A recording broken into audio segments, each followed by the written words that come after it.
What's going on, everybody? It's Monday night's first episode of Monday Night Fandom, which essentially replaces what was previously known as Fandom Empire Live and or the Fandom Empire Show. We got a fun hour or so in store for you all tonight. Joining me on this episode, it's the first time this specific cast of characters has ever been together. First up, he is the man behind the Bros Before Pros YouTube channel, Twitch channel, Netflix channel, Prime channel, whatever channels he's on. It's Johnny. What's going on, man? Well, there's no Netflix channel yet, but I mean, technically Prime, since Amazon Prime comes with a free Twitch Prime subscription you can use on any channel. So I mean, I guess technically maybe a little bit, but no, I'm excited. I'm happy to be here. I love gaming is a love for me. It's right up, not quite as high as pro wrestling, but it's pretty damn high on my list of things that I enjoy doing. Yeah, no, I haven't done very much of it the last couple of years, and I've done a little bit of it the last week, and it's been fun. It's been a lot of fun. Also joining us on the show, he is if there was a vice president of Fandom Empire, it'd probably be Tommy B, but I'm Canadian, so is there a vice prime minister, Johnny, or do we have a different title for that? Well, that doesn't sound right. Vice. There is something, but I don't know. Yeah, I don't know the title. I don't get it. Huh. How patriotic. Tommy, what's going on, man? I'm here. Game's cool. I've been doing a bit of it every once in a while as I can. Haven't spent very much time on Xbox till past week, with some exceptions. Some old school stuff every once in a grand while. It's been pretty cool. Got myself into Game Pass for a month or two for now, so we're taking that for a joyride, playing some stuff together. It's all good, right? It's all right. See what happens with it. Yeah, I think that's the first time you and I have, if you don't count the Old Republic, have ever gamed together. I don't think so. We already had each other on Xbox Live. We probably did something at some point. Did we? I don't know. We did. We already had played each other. some Battle for back when it first came out with Tommy. Oh, okay. Yep. My memory's shit. What a shitty game. Also joining us, he is the co-host of the Trophy Hunters podcast, a NASCAR / colleague racing podcast that him and I do. He's also the host of the Final Laps podcast. It's Ryan. What's going on, man? Welcome to the channel. Oh, man. Hey, Sean. Thanks for having me. It's a real pleasure to join everyone and talk about all things nerd and fantasy and gaming. It's really exciting for me to branch out from the world of racing, which is normally my cup of coffee. So I'm glad to be here. I'm joining you from the frozen tundra that is Grand Forks, North Dakota. So interesting first time to be on the show, but I'm super excited to be here and dig into the old school game. I haven't played a lot recently either over the course of the last few years, but definitely cranked out a bunch of old school PlayStation games when I was younger. So love it. Let's go. Do you have snow outside right now? No, it's just static, I think, in the background for him. No, I'm legit asking. Do you have snow? Like on the ground, Sage, on the ground. Okay. Yeah. Yes, there is snow on the ground, and we are actually in a winter storm warning. The area is supposed to get 12 to 15 inches of snow over the next 48 hours with 20 to 30 mile an hour winds. So I showed up just in time for a blizzard. So I wonder if that's going to be the weather we're getting later this week. Hopefully. Damn snow, you Canadians, and this not Canadian, and the damn snow. Ugh. Is that all you got? That's all I got. All you got. I love the snow, man. I lived in the deep south of the United States for a decade, so getting some snow, the white powder, is new and exciting for me. My almost 3-year-old was pelting us with snowballs yesterday, so and then he went after his grandpa today, so he likes the snow at least. I just want to take a moment right off the top here to explain to everybody what they're going to get on Monday nights. So tonight sort of feels like just what Fandom Empire Live and the Fandom Empire show were, a panel of geeks talking about geeky fandom, horror, movies, TVs, video games, you name it, whatever's out there, we're talking about it. We'll also be like doing some games and stuff like that, just like trivia and just some other things on here too. But every other week, you're going to be able to hear us talk fandom things and whatever's out there in fandom news, while watching us play video games. So at the very least, you will see whatever I'm seeing on my screen. We might be playing Battlefront 2. We might be playing Warzone. We could be playing Halo or Gears of War or whatever the hell else is out there. So you can have some fun. Maybe Friday the 13th. I don't even know if that's still online or not. Yep. So, hang out with us, have some fun, enjoy what we play. We are trying to work on a process that if you don't want to tune in here, you may be able to tune into Johnny's Twitch channel at the same time, which may have No. all of our no. Have No, you? can't do simultaneous on multiple platforms. It's against terms of service. Yeah. Interesting. StreamYard literally offers that as their main service. Is that a Twitch thing? It must be a Twitch thing. Yeah. Bastards. Okay, so I guess that's out, but you'll be able to see them. But don't forget the important thing: you have the YouTube channel. You do have the YouTube channel, so you could be streaming on your YouTube channel as well, so you can see Johnny's POV there. Also, if I just don't feel like sharing my POV, I'm pretty sure all I have to do is flick a button over here, and Johnny would be able to share his gaming thing on the screen at once with all of us off to the side rather than me, or even Mondo if he had that capabilities. But I don't think he would. I don't think so. Yeah, I think it would just be a me and a you thing. So yeah, be on the lookout for that. We'll be trying some different games out on here. Who knows? Maybe Ryan and I'll get the guys. Man, what's their podcast name again? Mike's gonna kill me for forgetting it. Help me out, Ryan. Save me. Mike, the crossover? No, well, that's both of ours. The Four Wide podcast. Four Wide podcast. Sorry, Mike. The Four Wide podcast. Maybe we'll get a NASCAR night going on here one night and just have some. We're going to convert everyone to left turn fans before we're done. I like the tracks that turn left and right the most. Just throwing that out there. So, although I might have some bias for liking those ones a little bit more. All right, let's dive into some video game talk, guys. Let's just start off with this. Tell us about a video game that you played obsessively growing up. Like it was the one thing you would always turn to. Maybe it was your go-to thing for several months or even several years. What was that one game for you that you could not put down that still today stands above the rest? And I'm going to throw it to the new guy first. He's getting thrown under the bus first. Ryan, what was it for you, man? Ooh, shaking in my boots here. First one up. Honestly, I would have to say Tomb Raider, Lara Croft, on the original PlayStation PS1. I just loved...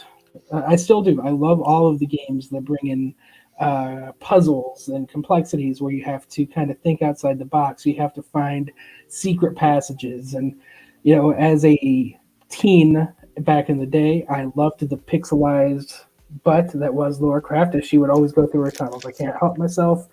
I am still a man at heart.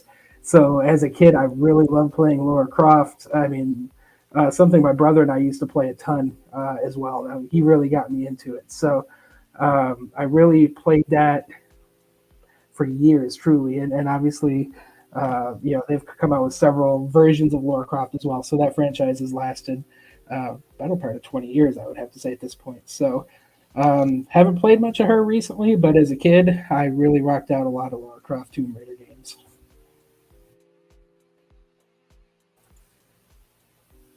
Oh, you're muted, Sean, right out of the gate. Come on, bro. Bloody hell. Lara Croft and Tomb Raider was something that I didn't really invest in right away. I know everybody else was. It was the big thing. It was out there. It wasn't until after the movies came out that I actually try a Tomb Raider game. But I know Tomb Raider was a massive, massive PlayStation hit for a lot of people. Was it for Dreamcast too, or just Sony? Just Sony. Just Sony, yep. And I have to, really just to keep up with the modern times. My current Xbox that I own is the Lara Croft edition, which came with it's probably not the most recent Tomb Raider game at this point. It's probably 4 or 5 years ago now, but it had installed the Tomb Raider, so that's always been my number one franchise. Tommy, how about you, man? What was your go-to? The one that you just couldn't put down, you couldn't stop touching. I choose to abstain. Nah, JK. So, my gaming habits tend to be pretty eclectic. Arcade style, first person, third person shooters, platformer, RPG. Whenever what series have I played the most games from? Of course, that's probably Pokemon, right? I since I've gotten a Switch, I've picked up the last few titles on launch day. Scarlet or Violet? Violet. Nice. Haven't beaten it though. I've been way too busy. So, having said that, whenever we do a "What's your favorite game" sort of thing, it always goes back to Super Mario 64. Always. I had an N64. I played through the original game. I played through the N64 through various other means. That version. I got the DS and I played through Super Mario 64. The DS version with the 4 different characters. I bought Super Mario 3D All Stars for the Switch, and I played it through there once or twice. I tell you, Super Mario 64 to this day remains a cult classic. Definitely one of the most well-beloved games to this day, right? So that's up there for me. It's that whole platformer genre in there. I think Well, I'll stand on my lone hill and say that Super Mario 64 is my least favorite of the Marios. that's Oh, you suck! Yeah, Nah, I JK, everyone's never entitled liked to it. their own opinion. Yeah, as soon as Mario went away from what was like classic Mario, I was like, I don't know, it just kind of killed me. Like, I know there's people that live and die by the Mario RPG there for Super Nintendo. Well, I love that game. Yeah, Oh yeah, I love A lot of people love that one too. Yeah. Yeah. that's high up on a lot of people's list.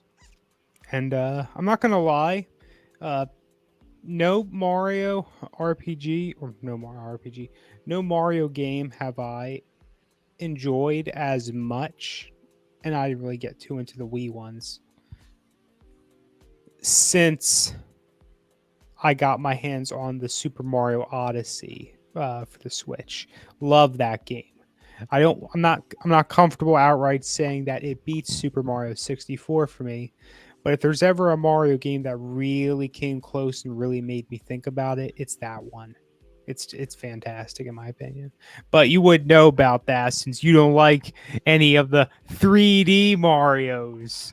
You're a 3D Mario hater. I can. Well, I like 3D Marios as long as they're platformers. Like I don't. Mario's a platformer for me. I'm not a fan of when they go, off. When they entered 3D and sort of took away that platforminess. Like Donkey Kong 64 skirted that line.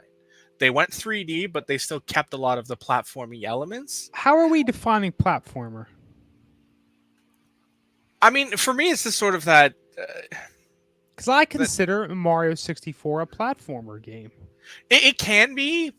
I consider all Mario games platformer game. Until we get to I mean, and you're right when you get to the obviously. Yeah, when you get to the heart of the matter, you're right. I mean, most of the Mario titles, the core Mario titles, are platformers at their heart. But I mean, it's the 64, like the 3D platformers always felt different.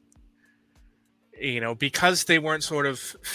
I mean, I guess for me, it's sort of the fixed perspective. You know, like I prefer my Mario games with the fixed perspective, you know, left to right style. You know, I don't like I don't like having to control the camera as an external element. You know, that sort of, it pulls me out of it when I have to move the camera around Mario to try and line up jumps and all that stuff. Like, just, it was an extra step too many. Had they had like a fixed camera, I probably wouldn't hate it so much, even if it was like a third person camera view. Probably would have made it a lot better, I think, for me anyway.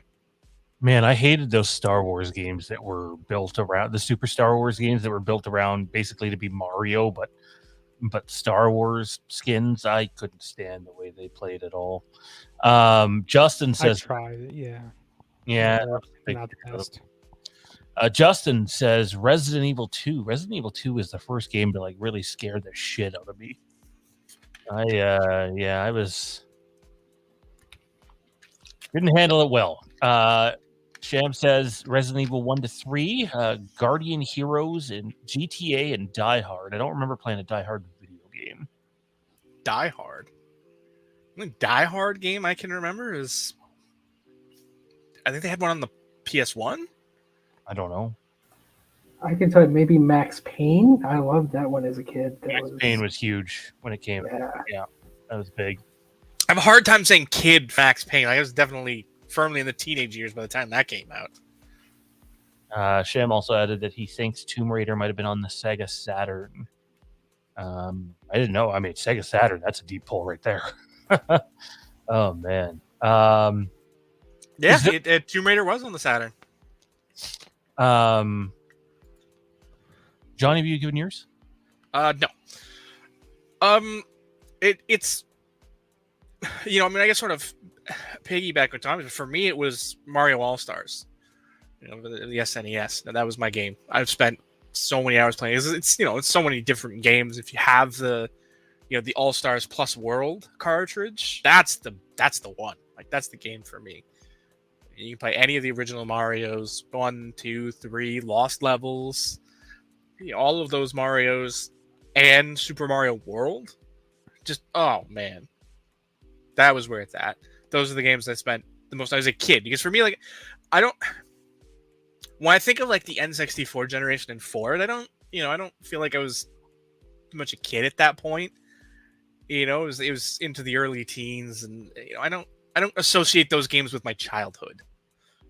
As being a kid, they're awesome, they're fun, they're amazing. It's an entirely different generation, but when I think of games I played as a kid, I think of Mario 3. I think of Super Mario World. Those are the games I think of when I think of little Johnny sitting in front of the TV with a controller in his hand playing games as a kid. It's Mario 3. I feel like Super Mario is probably everyone's original go-to, right? I mean, I remember Super Mario Brothers on the Super Nintendo. Super Mario Smash. I mean, Party, everything. For the last 15 years, there's been a Super Mario flavor for everyone. Feels like. I mean, it's either you were one of two things. You were either a Mario kid or you were a Sonic kid. There really wasn't much. Because, I mean, let's be honest. 9 out of 10 families at that time could not afford both. You had one or you had the other. You were either a Nintendo house or you were a Sega house.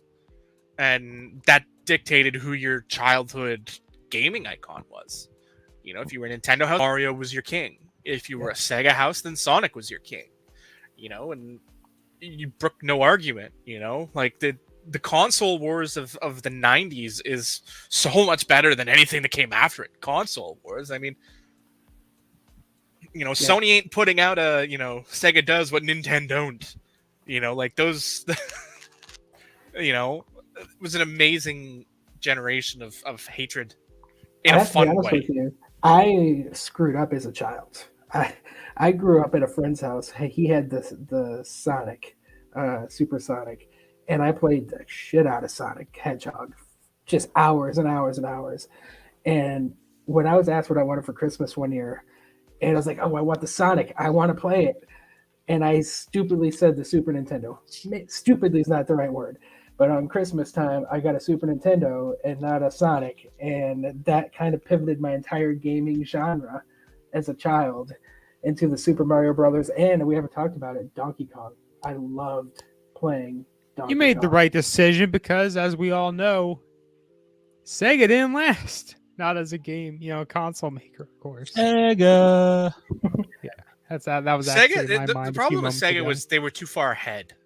I mean, the Dreamcast was in reality 2 generations ahead of the other two, and we were not ready for that. The Dreamcast was on par with the PS2. It was, and it's out there competing with the PlayStation and the 64. Like, no, you're 2 generations ahead, and you lost because of that.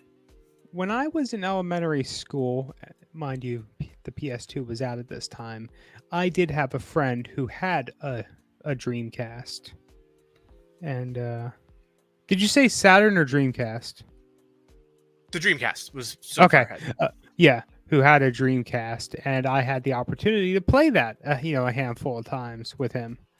And I can honestly agree with you, Johnny. I don't know why they went under. I'm sure if I go to Netflix with the games that made us, there's an answer there of that docuseries. But they didn't last. But yet that console held up at that point for me. Still holds up to a degree. I was an elementary kid. Still does, I agree. Yeah. I can still go back and play some of those Dreamcast games and realize that, damn, these are like 10 years ahead of anything we got. There was a Royal Rumble game for the Dreamcast that actually supported like 10, 12 guys on screen simultaneously. They can't even do that in current gen. And they were doing it on the Dreamcast? It's ridiculous that, they were so far ahead that they let it fail. I mean, part of it was their own creation. They were too cute by half by not having any copy protection in there. Like the fact you could just rent a game and, put it in a regular old CD burn, make a copy of it, crippled them. Yeah, because you didn't have to buy titles. That was the heart of, the Napster era. That was when all of us were just learning about this dark, seedy side of things you could do with the internet, and it's like Sega played right into that in the wrong way. I remember when Dreamcast first came out, Blockbusters would have them, a couple of them in the store, and they were in the big bubble, so you couldn't try to steal it or whatever. And I remember playing Sonic, and I had no idea what I was about to play, and he's running around 3D on this beach, this realistic looking water in this dock, and I'm like, what is this? It was, looking at it now, it's an impressive feat, but then it was kind of like, this isn't Sonic, but what am I even doing right now? And I think Johnny kind of hit the nail on the head there, where it was ahead of its time, which is too bad because it did have a lot of exclusives for that system that didn't come out for other systems. Like Justin said, in the chat there, it's, the Dreamcast was an arcade console. You could do things you could only do in arcades, and it could do it at home. Like they had what was that shooter game, House of the Dead? I think is the arcade cabinet that I'm thinking of, and they had a Dreamcast version, but no other console could handle it. It was, it's... You've made my night plans for me tonight, so the video I'm going to watch before bed tonight is I'm going to go on YouTube and find something that has just a bunch of Dreamcast games in a video and just look back at the Dreamcast games. That there's a ton. I never owned that system. I only got to play it by going to other people. I didn't own one until afterwards. Going back now... One, right? Who had one? Mosier? John Mosier, I believe? Yeah, I thought he did. I'm sure a bunch of all those games have been released on the Switch eShop library, and probably, Well, I mean, like I said, the ability to just, ones. the dark side is strong. That console even today. We don't have too much more time on this topic, but quickly here, guys, what's a game that's coming out that you're just over the moon excited for, or a game that you would like to see get made? Oh, I'll start because I got my answer in the chamber. It's one that we sort of allude to in the graphics, and I don't even think that's intentional to the gaming topic. AEW Fight Forever is a game that I'm just ridiculously hyped for, not just because it's taking us back to that old style, that No Mercy, that AKI Ukes engine. It's the promise of the game. They're saying everything that makes me excited. Like, it's not going to be Party mode. a yearly release title.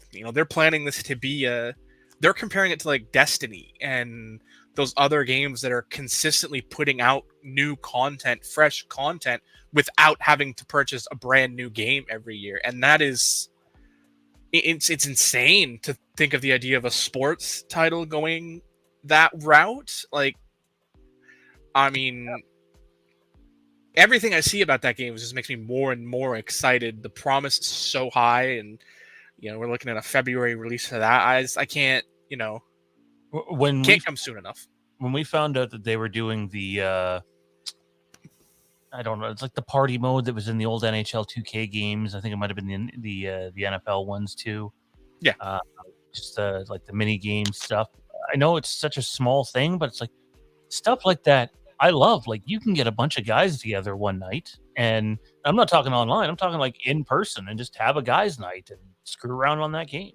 Mm-hmm. So like, even though I don't watch the product very much anymore, I'm still really, really excited for the game. Ryan, how about you? You got one marked on the calendar? Yeah, it's a game we haven't talked about yet tonight, but it's kind of in line with the Tomb Raider flavors. There's a franchise I've played a ton of in my more recent years, and that is the Assassin's Creed franchise. And they do have the new Mirage coming out, which kind of takes the game back to its origins. So I am super excited to get in and open world exploring and finding the puzzles and parkouring all over the place. So it's a game I've always enjoyed, franchise I've always enjoyed, and I'm looking forward to the new title coming out this year. You and Johnny are going to get along great. I love me my Assassin's Creed games. Hey, okay, let's have some fun with it quickly. Your favorite Assassin's Creed game? Go, Johnny. 4. Ryan?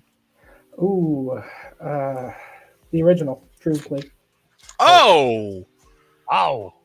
Oh! No, that game was horrible! Like, 2 is the first great Assassin's Creed game. I'm a nostalgic guy. What can I tell you?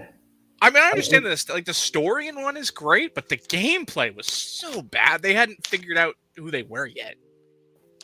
I love when... That's true, but you know what? I was going to say, it makes it harder, though, right? Like, it really took advanced gameplay, and it made you appreciate the newer ones. And honestly, I think it made you a better player if you really mastered the original. So, I love whenever whenever anyone's like, my favorite's like the original Zelda or the original, just one of those games that looks terrible. And it's just like, oh man, how? I can't play it like that. I mean, those ones, though, make sense, though, because in reality, the gameplay for Zelda, here we are, 4 or 5 generations later, it's still the same. Like, they've added new mechanics and new techniques that improve the base, but at its heart, it's still the same game. Like, it's still the same core mechanics. OG Zelda reminds me of Pokemon a little bit. Nothing wrong with that. I like the sprites, in the old school classics. Tommy B, what about you, man? Is there a game coming out that you're looking forward to?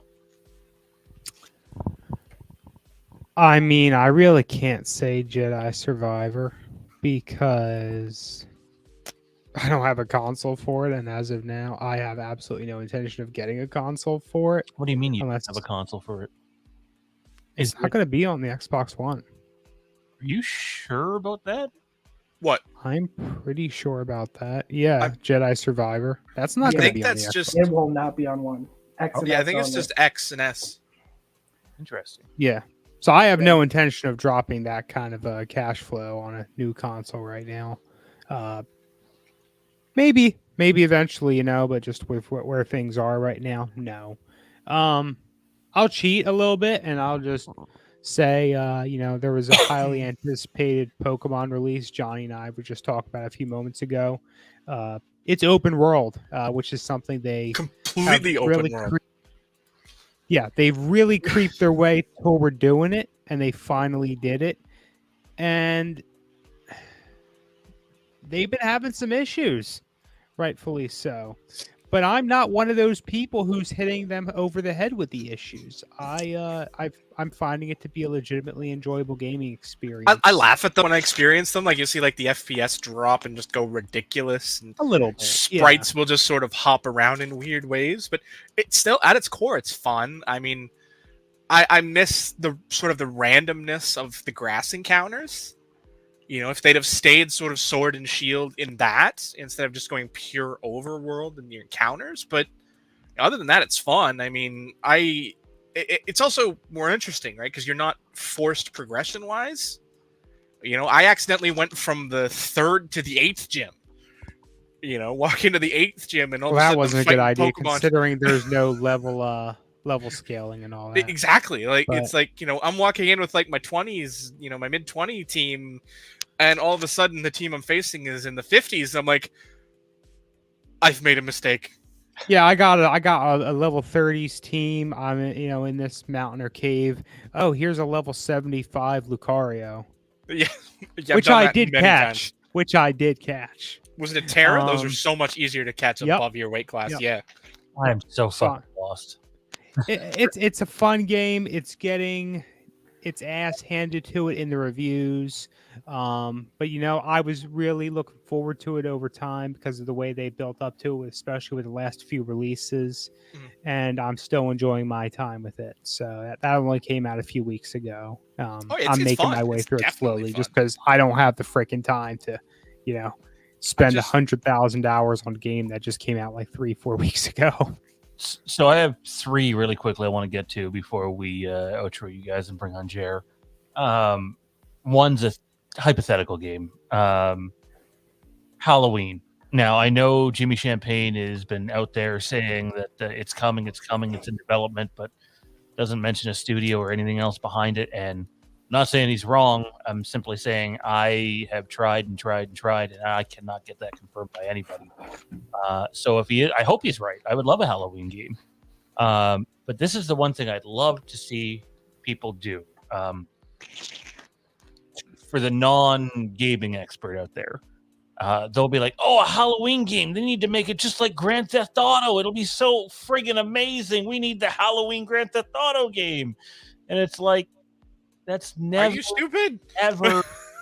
Dude, I can't, it's... Oh, I know. I see that with all sorts of different game types where people are like, oh, man, it's just like Grand Theft Auto scale. Like, what?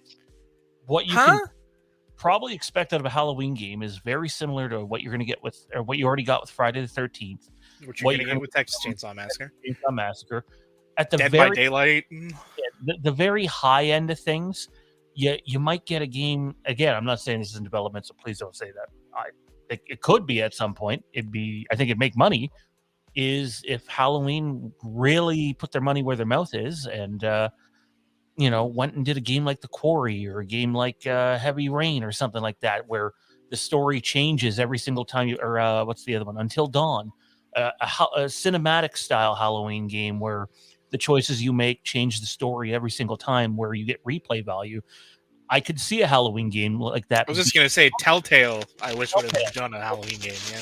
Telltale far more realistic than the other one that I just mentioned, but I mean Telltale as a company itself, I don't believe is a business anymore. But no, you could get a Halloween game like that. That is possible. A Halloween game that's like that's like Grand Theft Auto is never going to happen. So no. It is what it is. The other one I want to mention that's coming out is a re-release of GoldenEye 007. It's coming on the Switch and the Xbox. Here's the catch, at least as it currently stands. The Switch will have online support. The Xbox will not, but you can play couch multiplayer just like the original GoldenEye.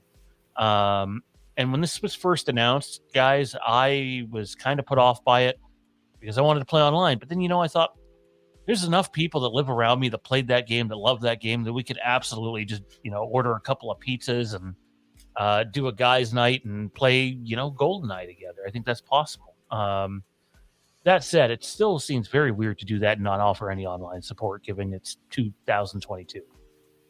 Anyone? You just made my night. I didn't know they were remaking it, and that was they're not remaking it. I just looked that up myself real quick. It's going to be on the Switch expansion pass thing, Nintendo Switch Online expansion pass. Isn't it a remake? It doesn't look like a remake. No, Johnny, can you? It's not. Yeah, okay. It's not a remake like you traditionally think. It's more like the Asper Media type remakes. They're not doing anything. Sharpen the bit. Yeah. Oh, so it is not going to be a Nintendo Switch Online thing. It is. It is. Nintendo Switch Online, but it's like the other games. Even the other one. It's not just a straight emulation of the original title. I don't think they are, slightly modified to work properly, but not. Yeah, you're not seeing anything new. It's just going to be functional and look like all the other Switch Online type games. So, like, if you played any of the other if you're part of the Switch Online program and you have the 64 tier, I think that's the higher tier for the 64.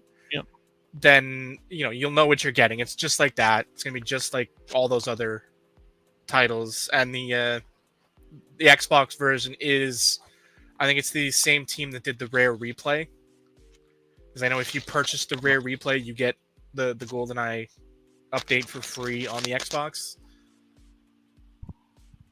I'm sorry. Can you repeat that part? You just said if you have Rare Replay, you get this if you for purchased free? Rare Replay. I think Rare Replay is in Game Pass, I think. I mean, I own Rare Replay. I bought it on a sale because I wanted to play Jet Force Gemini. I think you would get it. You should get it free. Cool. All right, fellas. Well, that's going to do it for the main part of this Monday Night Fandom show. We're going to say bon voyage to Ryan and to Tommy.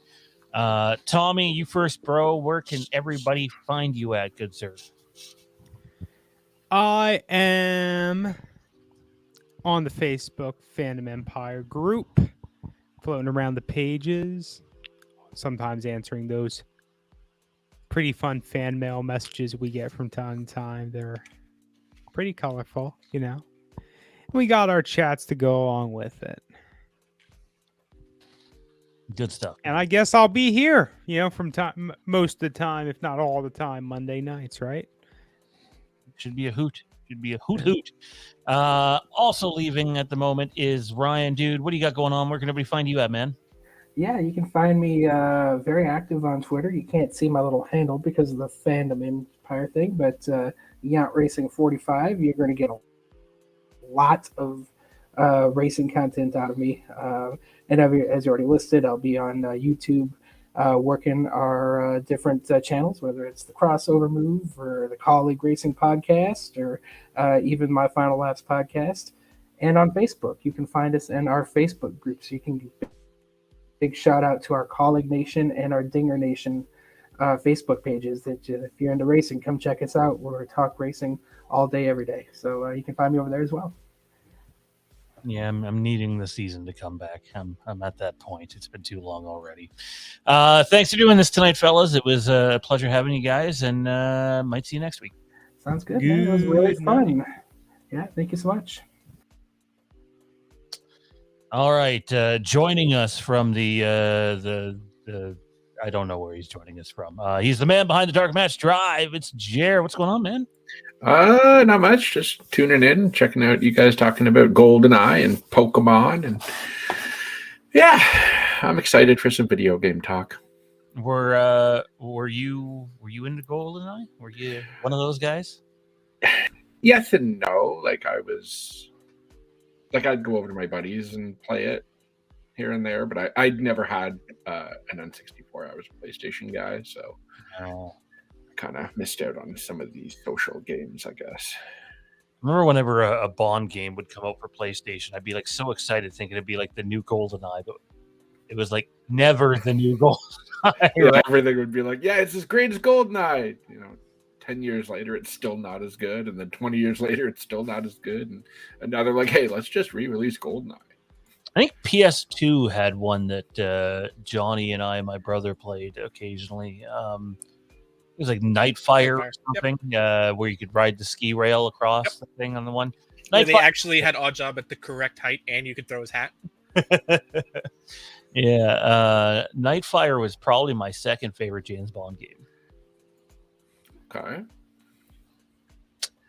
Not to be. All right, fellas. So we got a little bit of time here, half an hour or so, to chat some wrestling. I haven't talked wrestling in a bit, but I have kept up with what's going on.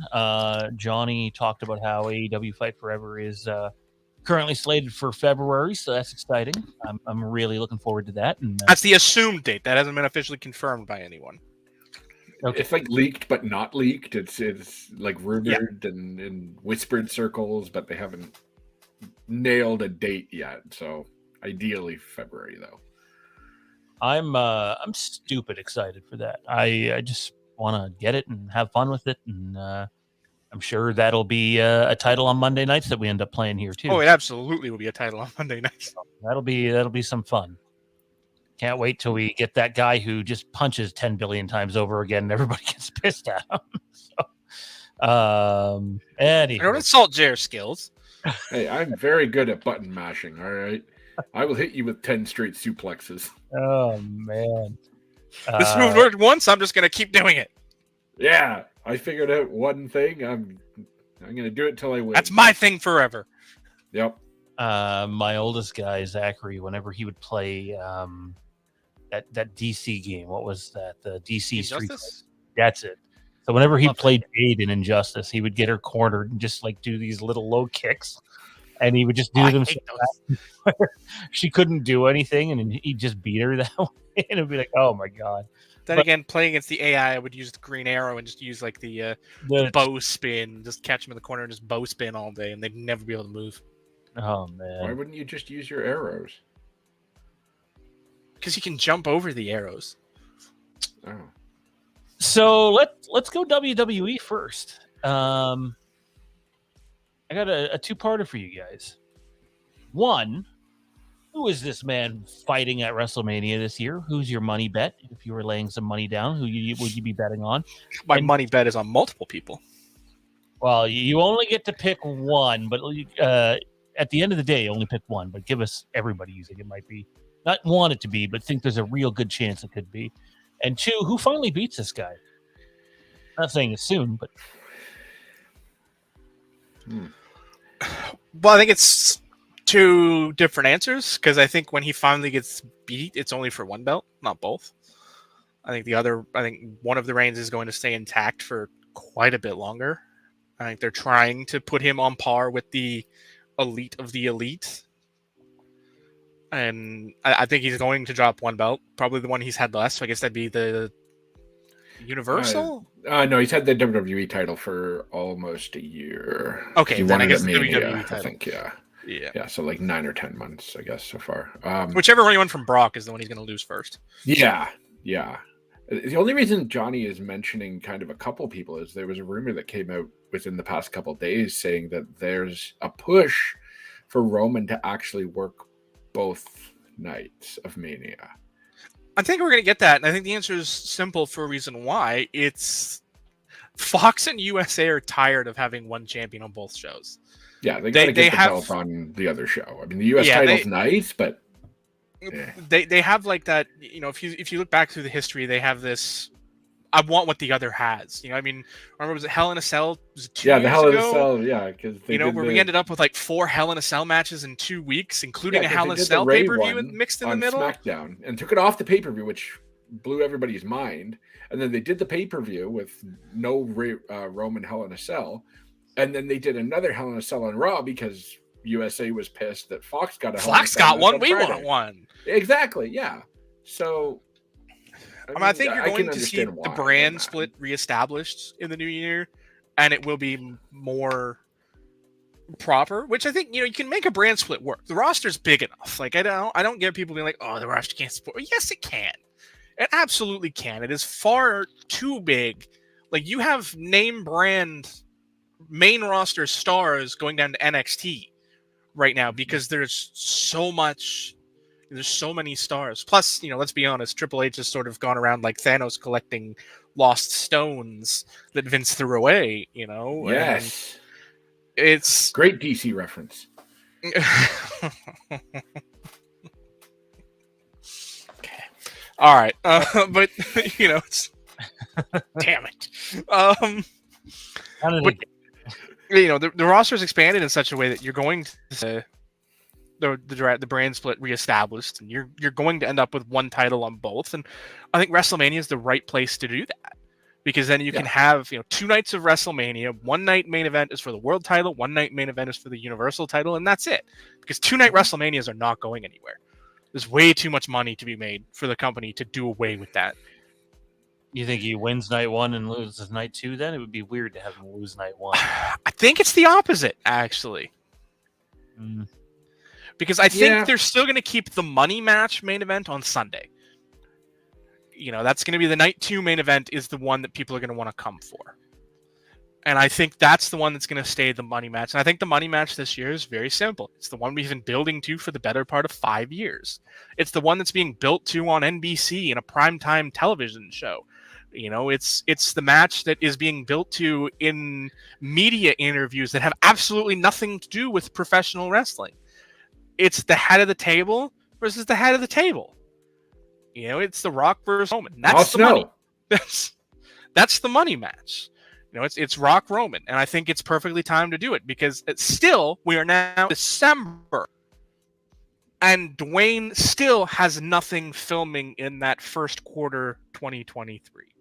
There's still nothing filming that. Okay, I'm taking the time off to reestablish the XFL. I need to get that off the ground. Well, what goes really great with kicking the XFL off the ground? Training for a professional wrestling match. Yeah, but okay, let's say he kicks the XFL off in April or whenever they're doing it.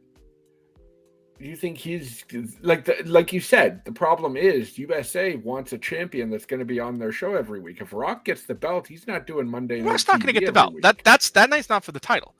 And your out is very simple. You don't set up. Then you have Rock him lose both nights because either way, Roman's leaving with both belts that way.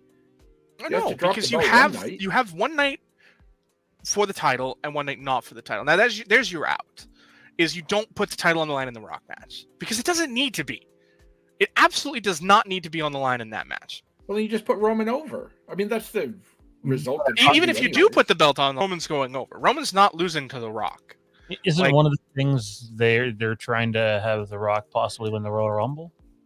That is one of the rumors. I don't buy that. Yep. Personally, I don't buy that because I think we're looking at, was it 2009? I think we're getting the John Cena. We're going to get to 29-30 and wrestling has more than one royal family. And Cody makes his triumphant return, Cena wins the Rumble, and you get that match at WrestleMania. Yeah, there's the title switch. And there's the title. Exactly. Yeah. If you don't go that right, you still have 2 title matches because what pay-per-view is right between the Royal Rumble and WrestleMania?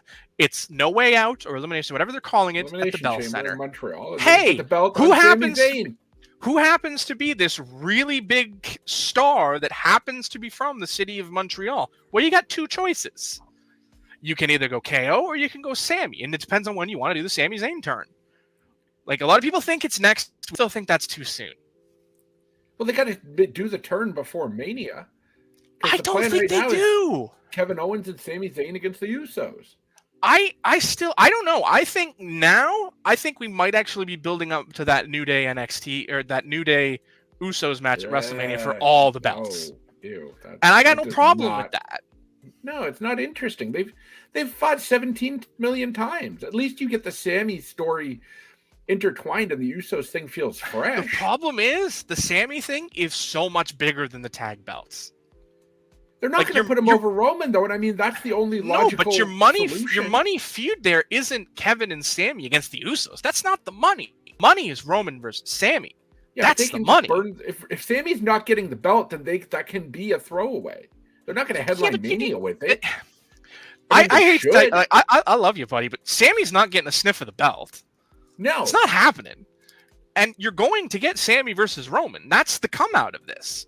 You're not if why you not take do it in Sammy out of Montreal? this and Break the drop. hearts of 17,000. But that's the thing, though. What's going to be bigger for the fan base? If you turn him early, or if you build like I did that post on Facebook when we were talking about this and pre-booking it. And tell me that the wrestling world would not go nuts if you end WrestleMania Night 1 hypothetically because you can't get The Rock with Kevin and Roman because Kevin won at Elimination Chamber in Montreal, and you end the night with the Randy Savage Liz moment where Sammy and Kevin come back together and you get the big hug in the middle of the ring, and then your SummerSlam main event is right there. It's Roman Sammy. All right, I got to reel this in a little bit, guys. So give me your picks then. So Johnny, does that mean you're Rock and Cody for the? Yes. It's going to be both. Yep. Dare, how about you? You think he's going to wrestle twice? I think Cody's a lock. If they don't get Rock, then I don't think Roman does both nights. I think that's the kind of the cheese they're dangling right now. If they can get Rock, then Roman will obviously want to work both nights. If they can't, they'll do the match with Cody as the big title match. They'll get the belt on Cody. Raw has a champion, and away they go. So Interesting. And Cody wins the Rumble, obviously, to get there. Interesting. All right, let's shift gears to AEW. So it's going to take way too long to recap everything, but basically in the last several months or the year 2022, it feels like the wheels have fallen off the the wagon a bit, or at least they're shaky and need to be changed or something. Obviously, there was the stuff with Punk, which there's still fallout going on. There was the Sammy Guevara and Eddie Kingston stuff. It's pretty messy there, it seems like. Now there's the William Regal stuff. Well, that's a completely different animal. I don't, well, if the end of you're the looking, I think this just happens that nobody was prepared for Vince to step down in August. Nobody. Anybody who says they saw that coming is lying. Except Vince Triple H and Stephanie. Well, yeah, but they found out in June. They pulled the strings to make it happen. Damn it.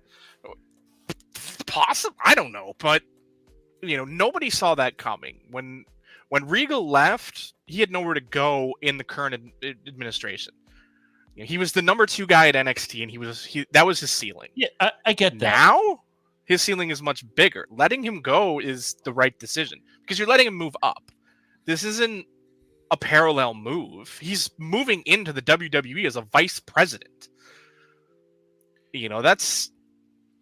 Yeah, no, I mean, I get that, but at the end of the day, you would have to be really naive to say that AEW hasn't slipped quite a bit here in the year 2022, and it's showing in ratings, it's showing in apparently locker room morale. I'm just asking you guys, as the wrestling heads here, what do they got to do to turn the ship around a bit? Because at the end of the day, you can be the most positive fan in the world, and it's still pointing the wrong direction. I think they've got 2 positives going for them right now as far as TV goes. I mean, for once, Tony Khan kept his promise about wanting to make Rampage destination TV, and they actually did that this past week and put out a banger episode. But I think putting the belt on MJF, and there was internal discussions about whether to turn MJF babyface in the title match and go forward with that as him being the top babyface. And I guess Tony Khan squashed that idea, which is fine. I mean, MJF is going to succeed no matter what role he's in. And I'm just glad that right now he's the face of the company. It's a little hard coming off the Regal stuff, which obviously I think is planting seeds for him and Danielson. But not having Regal around to further that more than it is kind of hurts. But once they put the focus on Bryan and MJF going forward, not that you will forget Regal was an integral part there, but I think it'll kind of put Regal in the rearview mirror. in a positive sense, kind of, okay, this is our future right now is going to be MJF and Bryan at the pay-per-view. You know, they'll do the Starks thing, which is perfectly fine. I mean, they're both amazing at promos. That was the highlight of the show. And I think they've got something with the Hangman Moxley thing, which is amazing because everyone was like, oh, well, Mox dropped the belt. He can finally go on vacation. And then he's like, nah, Hangman's back. I got unfinished business. Fuck it. I think, like, what we're seeing is the perfect storm. Everything that could go wrong did go wrong. It was sort of a tempest in a teapot, you know, because everything just happened all at once. We went from one thing to the next thing to the next thing to the next thing. It was the most chaotic 6 months that any professional wrestling as a whole had the most chaotic 6 months period it's seen since the early 80s and Vince went from territory to national. Like, it's more chaotic than that.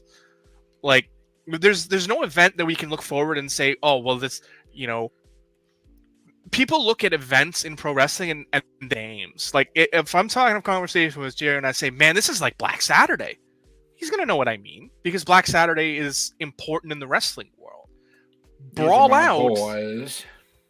I was not expecting you to do the voice. But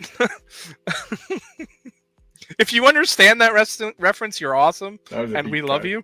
But but Brawl Out is going to have that connotation, and it's going to be that whole summer. You know, we have the summer of Punk, but this is the summer of chaos. Anything that could go wrong in the wrestling world did, and because of that, all eyes were on it. Like, if you take the Sammy and Eddie thing, that's meaningless. It means nothing. It's two guys who got pissed off at each other and threw hands. That's Eddie Kingston. That's who he is. Wrestling is that man's life. You get to All Out and all of that, and yes, that's a huge thing, and there's going to be a Dark episode on that in 20 years, no doubt, because it's important, but it's not important in the grand scheme. Like, in the grand scheme, chapter of the book, and it's going to be the hard chapter, but the book's not written yet. Like, people constantly are saying, oh, it's WCW all over again. And they're right. It is WCW pre-Time Warner. This is WCW when Ted Turner is at the helm of his company and doesn't give a crap if you lose money, because I love wrestling. Wrestling is awesome. That's the stage they're at. As long as Tony Khan and his father are the ones controlling the purse strings, it's not going anywhere. There's no chance it's going to change. And this is family money. It's not corporate money. It's not going anywhere. Something. Sean looks like Brody King. A little bit. Anyway. But yeah, like it's a before and after almost with the Punk situation, and we are in the post Punk situation. And I think it was so important at the time going through it because we didn't really know the whole story. The parts were leaking out here and there, and it was just so encompassing that you kind of forgot that, hey, there's a wrestling promotion here. You know, there's weekly TV, and it just overshadowed everything. And I think now that we're kind of in the post Brawl Out situation, it's kind of hard to redirect our focus and be like, hey, did you see what happened on TV this past week? And so I think they're finally getting back in their groove. The last pay-per-view really helped.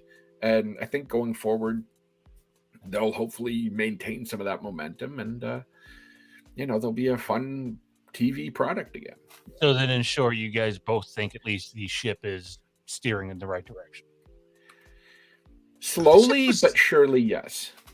I think the ship was always steering in the right direction. It's just, if you look at that, 2-month period, it went through a hurricane. And we're on the other side of that now. Not that hurricane. Oh. Yeah. We're on the other side of the storm now, and people can look back and be like, damn, that was chaos. It's proved so much, both good and bad. It's proved that no one man moves the ship. AEW is a company product. It's not one person pushing the product. And that was the fear for a lot of people. Can AEW survive without Cody, without the Bucks, without the Elite? It proved that it could. And it also proved that Punk's not the needle mover the world thought he was. He moved the needle, but he couldn't keep moving the needle. The needle went back the further he got into his reign, and it stayed, like, it moved the needle, and then it came back. It was the pendulum effect. The needle, not to let my Punk bias get the best of me here, though. The needle is lower now than when he was there. That I have been keeping up with. And the needle is no further down from a year ago than the year before that. You're asking too much of me to remember. They stay he moved the needle forward, absolutely. But I'll point out, in the period of a month, CM Punk debuted, Bryan Danielson debuted, Adam Cole debuted. I can't point to any one of those and say they're the reason the needle moved. You can point to those first 2 weeks where Punk was the guy. And yes, the needle moved forward. But then what was the highest rated episode of Dynamite in the history of the company? It was that first New York show, which was Bryan's first match. Wait, what? No, it's the first episode ever. That's the highest rated. I'm talking post that. First episode. I'm saying after that. Because the first episode is the first episode. The first episode doesn't count to a degree because it's always going to be high rating because it's all eyes on it, right? But it's after that. The highest rating since then was that first New York show. The first Grand Slam, which was Bryan's first match. So who moved the needle? Was it Punk or was it Bryan? So, I mean, they were far more. Anyways, we could debate that for 5 hours. But I do want to end the show with Punk because I've been keeping a distant eye on what the hell's been going on, the little that we've gotten. And just let me say this. I'm still I don't know what the fuck he was thinking taking the microphone like that. That's bananas to me. None of us know what the fuck happened in the locker room. Not really. We have an idea. I will say this. Since the Elite have come back, I lean more towards believing that there is a degree of this that we got worked hard. I asked Jer that the other day, and you know what? Someone, you'll laugh at who pointed this out, actually, Jody. So 2 steps here. One, on the work thing is, it was actually my cousin who reached out to me. And he was like, or I reached out to him, and he's like, it's such a work. Watch Punk. Watch Punk's match with Moxley. He's convinced Punk was still hurt then. And he's like, just watch his entrance. Watch his entrance. And I watched it. And I watched it back 3 or 4 times. And holy fuck, even during his entrance and even when he does the run thing at Moxley, he can't. I mean, he could be working everybody there because he did the leg kick, a week before, 2 weeks before, whatever it was. But he could barely get off the rope there before the match had even started. I hope it's not been a work the whole time. I want it to be a work the whole time. I want to be able to look back and just say, holy fuck, they worked the world. Because nobody's achieved that. It's like people have been elevating Brawl Out to the level of the Montreal Screwjob as far as its effect on the business. If they can look back and be like, yeah, all you motherfucking marks, we worked the shit out of you. This whole time it was a work and you bought it hook, line, and sinker. That'll be the ultimate coup in pro wrestling history. It's the ultimate work. It's the ultimate angle. Everyone believed it. The only way that works, though, is if, in my opinion, Punk was hurt going into that match, and they knew as soon as the whole MJF thing, though, doesn't make sense, him coming out at the end. And I can see it turning into a work, but my main question for you guys is this, I see a lot of the bigger YouTube channels commenting on this. Everybody thinks he's coming back, not necessarily to AEW, but seems to be a little more active on social media now. I think he teased some WWE stuff a couple of times in the last couple of weeks. I honestly don't know what the hell's going on with this guy. So I'm asking you, and I know there's some people that watch the show that are Punk fans. What happens with him at the end of the day, guys? if the contract situation gets sorted out and they give him a release, and it's probably a conditional release, I don't think we would see Punk in WWE within the next year. That being said, I don't think it's out of the realm of possibility we do see Punk in WWE again. There would obviously need to be fences mended because the guy in charge is not exactly the biggest CM Punk fan, and vice versa. Vice versa. Yeah, right. But that being said, if Punk can kind of mend fences, then I mean they've got a ridiculously hot money angle just sitting there waiting if they can get everybody on the same page. And I don't mean Hangman. Like, people talked about this situation so much that they want to see it become something. You know, they don't want it to just be left as this fist fight that happened and everybody just disappeared for a couple months and it was done, right? Like that. They don't want that to be the end of the story. You know, they want to see, hey, you know, Punk versus Kenny Omega, because we never got that in the first year.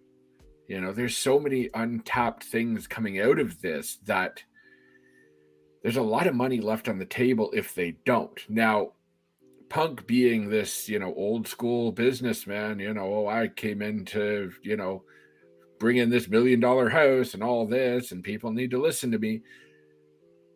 You know what Terry Funk would say? Terry Funk would take a couple months off, calm the fuck down, ride his horse, come back and do an angle out of it and make money. Because at the end of the day, it's a business.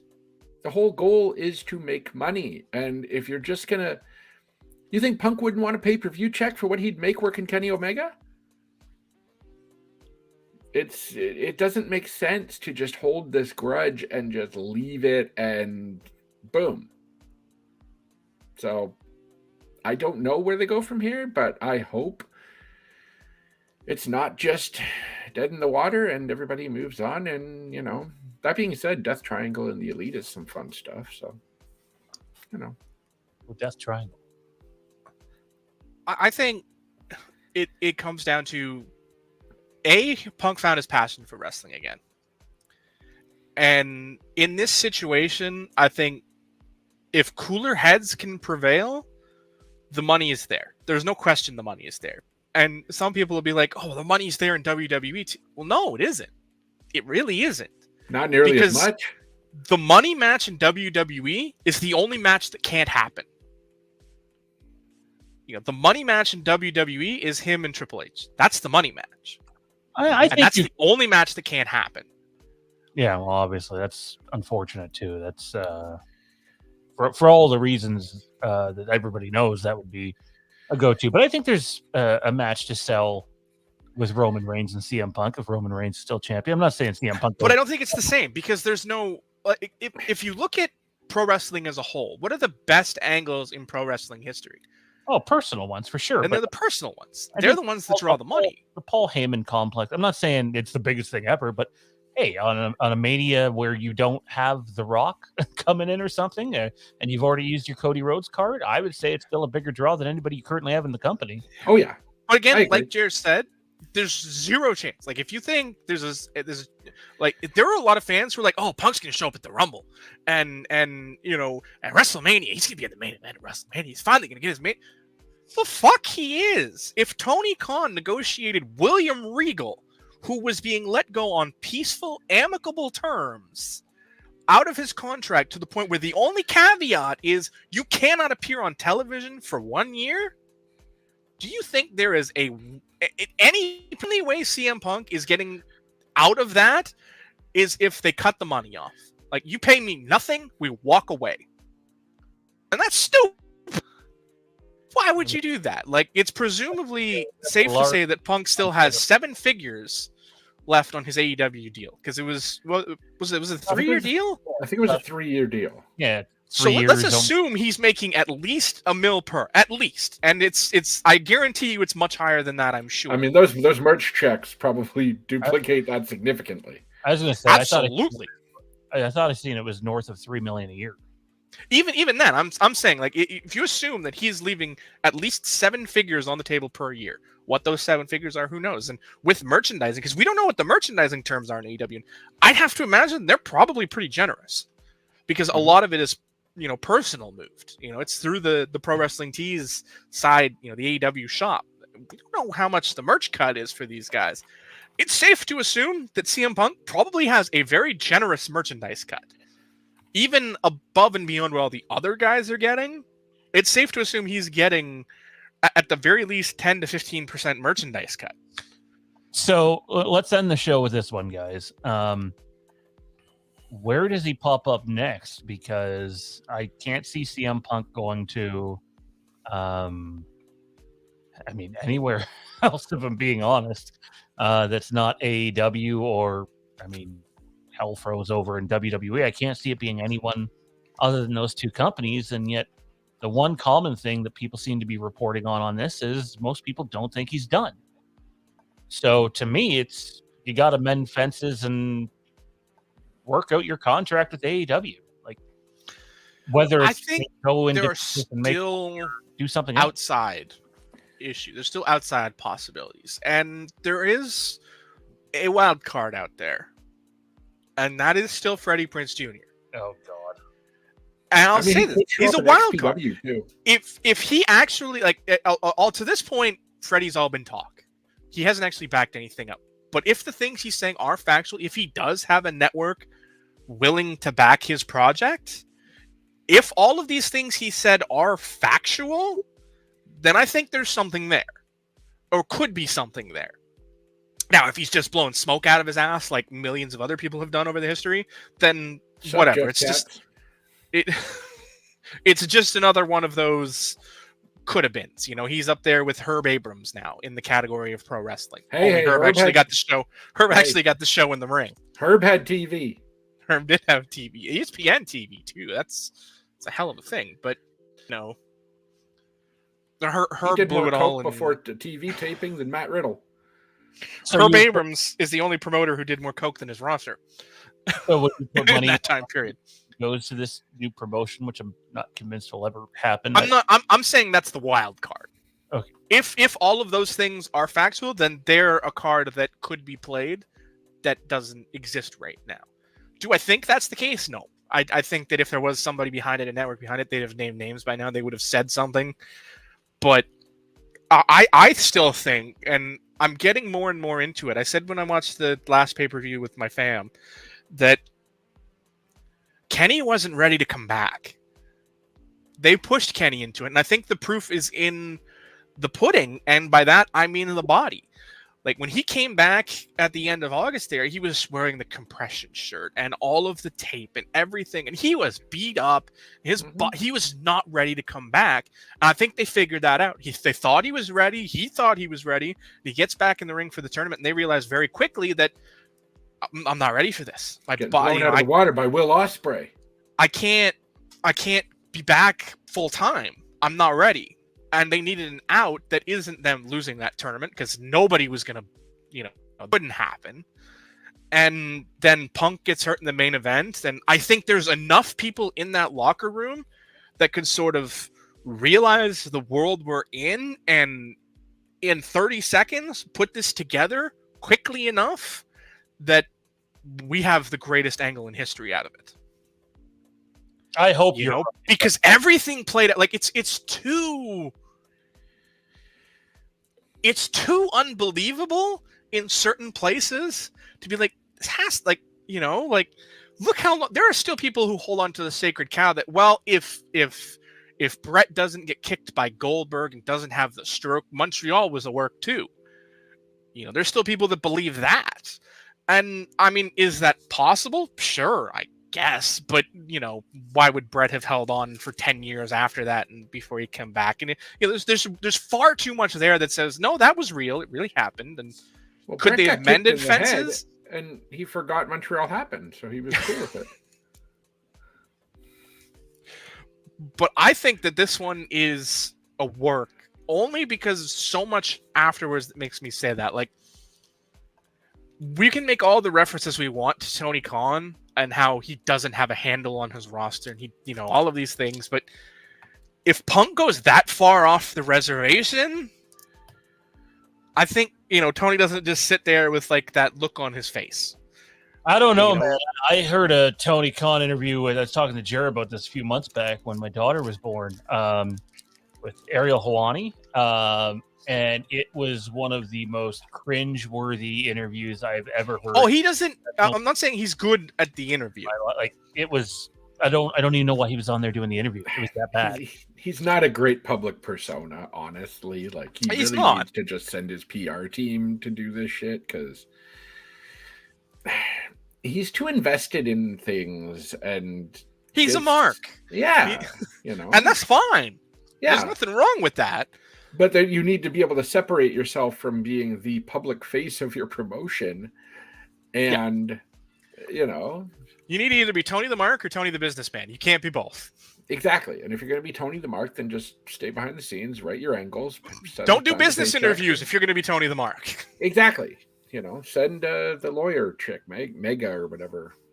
Yeah, like that's the thing, that there's still so many unanswered questions from all of that. Everything that we have seen, like, people point to, oh, you saw the bite mark on Kenny's arm.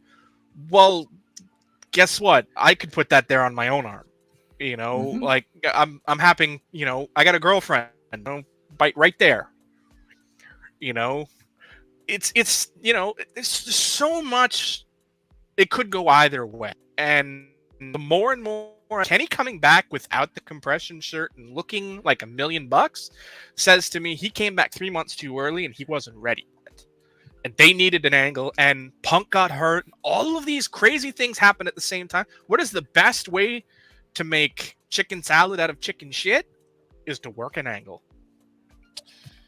Speaking of chicken shit, it's about to happen if I don't get off here. So let's wrap up. I'll say this though, Johnny. It got to a point where, like, I don't know if it's going to work the entire time, but like, there's so many online wrestling reporters, we'll call them, Meltzer and everyone else, that have contradicted themselves so many times in these 3 months that it's kind of like I've gotten to a point. I'm just half expecting to turn on AEW one day and Cult of Personality hits and out comes Punk. And we said it a million times. You either shoot the work or you work the shoot. And I think they've worked the shoot. In his defense, Meltzer was a print wrestling reporter long before online existed. Oh, that wasn't a bash on online wrestling reporters. That was just, everybody reports online now. So, anywho, I've seen that guy's room too, by the way. I don't know how you find shit. Yeah. He cleaned it. It's clean now. Wow. Yeah, he switched to video for the podcast, 2 months ago, Jared? 3 months ago? I think so. Yeah. He should have and then put it out as a YouTube video. It would have got a ton of hits. Oh, I think they put it. I'm pretty sure that Brian Alvarez, who is one of the guys who helped clean it and set it up, said they filmed it and put it on their Patreon. So that's cool. I gotta find that. That's I'm pretty sure he said they put it on their page. Now, it might have been a timed live video or something, but I'm fairly certain he said they filmed it, or at least parts of the cleaning, and kudos to them. That's a good idea. Put it on their Patreon. That's a really good idea. I like that. Anyways, that's gonna do it for us. Jared, where can everybody find you at, man? What do you got going on? All right. I run a Facebook page on the Facebook there, Dark Match Drive. All sorts of wrestling news, content, videos. I posted a couple full matches the past week. Found a rare 1995 ladder match between Jeff Jarrett and British Bulldog. So that's up on there. Yeah, scroll a little bit. I run a Google Drive, 5 terabytes of wrestling, $10 a month. Updated almost daily. I got sick with the COVID a couple weeks ago. I had to take a week off, but trying to keep busy with that. We do Discord. Both Johnny and I stream wrestling events a couple days a week sometimes.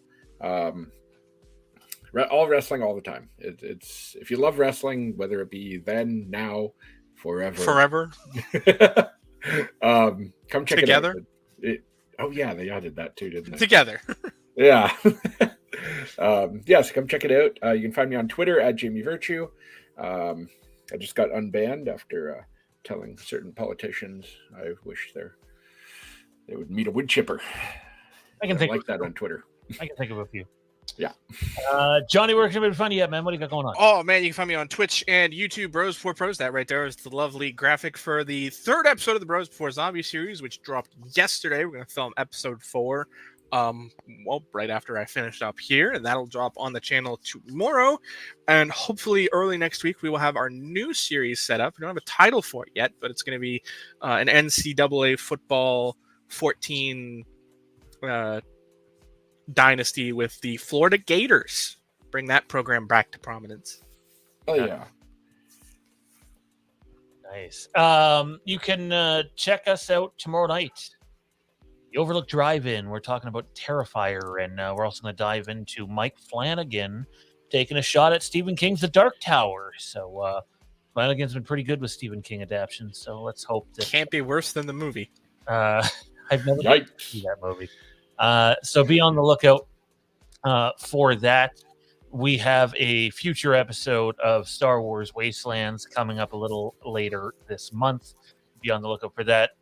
Moose Too Far Star Wars podcast returns, I believe, Wednesday. I think Wednesday we're recording. So be on the lookout for that as well. You can check us out on Patreon, patreon.com/Fandom Empire. Big shout out to the channel sponsors, Matt Whitfield, Chris C_78. If you want to get work done on a Myers mask, he's the guy to see. You can check him out on Instagram and on Twitter. Big thank you to Jesse as well. Tasty Treat Master at yahoo.com, soundcloud.com/Bunts Force Trauma, and Facebook /Bunts Force Trauma. And last but not least, we got Jason Knight. If I didn't completely butcher his, there we go. Jason Knight over at Backtrack Cinema, who is a channel sponsor as well. So check out what he's got going on over there. I think he also just did a ranking of the entire Halloween franchise. So go check that out. But for Johnny and Jer and Ryan and Tommy B, I'm Sean. That's going to do it for us tonight. Have a great fucking night. Take it easy, people. I can't find the video. Here we go.